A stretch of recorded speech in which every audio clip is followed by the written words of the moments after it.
உலகத்தில் உள்ள 6800க்கும் மேற்பட்ட மொழிகளில் ஒரு மொழி. ஐநா சபை, அமெரிக்க ஐநா சபை அந்த நுழைவாயில் ஒரு வாசகம் எழுதணும், யாரும் காயப்படுத்தாத ரொம்ப புனிதமான அழகான வார்த்தையா இருக்கணும்.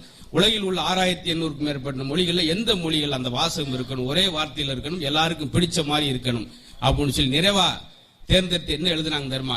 ஐநா சபையில யாதும் ஊரே யாவரும் கேளியே என்று சொல்லி கவிஞன் பூங்குன்றனார் வாசகம் தான் அங்க அலங்கரிச்சு. அப்ப எவ்வளவு அழகான மொழி. அப்படியாப்பட்ட மொழிக்குள்ள என்ன வாசிப்பு நேசிப்பு இருக்குன்றதா. பேச்சு எப்படி இருக்கணும்னா அது வாயிலிருந்து வரக்கூடாது.